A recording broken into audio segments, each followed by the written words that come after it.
Hi. I'm keeping still now. I usually do this when I produce these video clips, and there's a reason for that.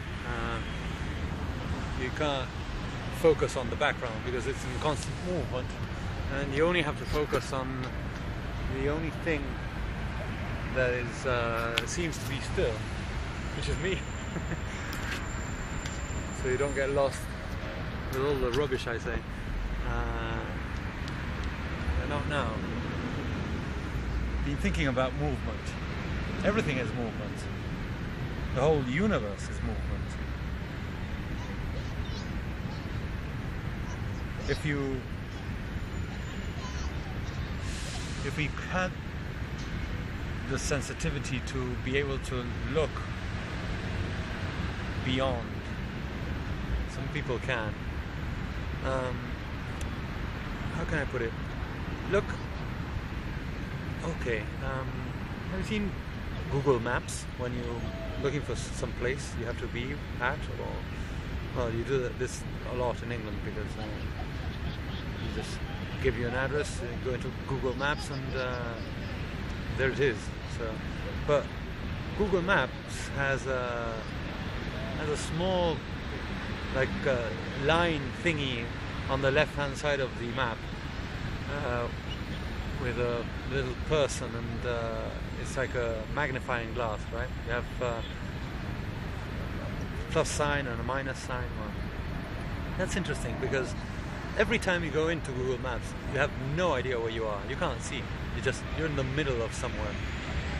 But then you grab that thing and you go in and in and in and in, and you start recognizing the streets. Well, the first thing that happens is that you go in and you see just the street that someone's given you, and where you have to be at, but you don't recognize the surroundings or anything else. You just see the street, and you don't know where it is, and you don't know the street, because if not, you wouldn't have gone into Google Maps in the first place, right?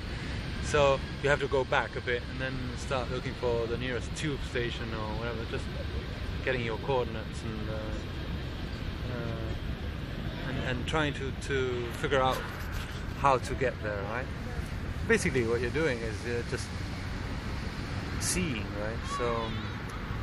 So that little thing on the left hand side is really interesting, because if you go out enough, you'll see the earth, right? And if you go in and in and in, it's a bit like what happens all around.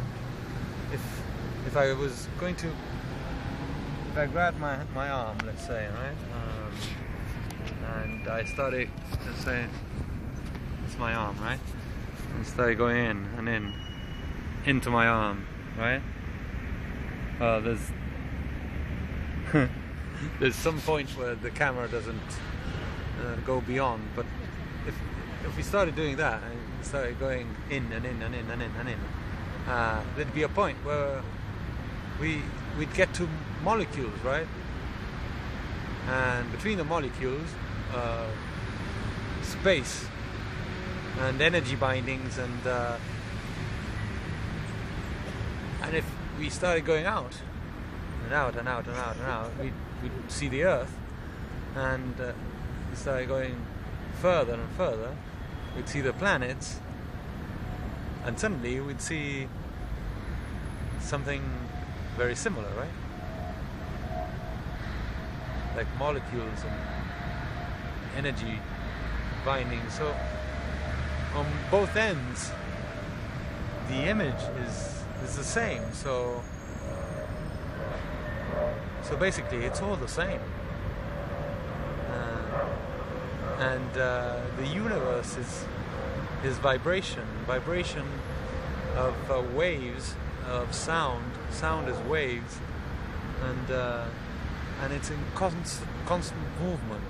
So whole planets, if we were able to go out enough to see galaxies and planetary systems, we'd see that the whole thing is in constant movement. And if we then were able to go in back to where we were and keep going in and in and in, we'd also see systems and planetary systems within, right? Molecules and everything would be moving and vibrating. So it's amazing that most meditation techniques are about keeping still.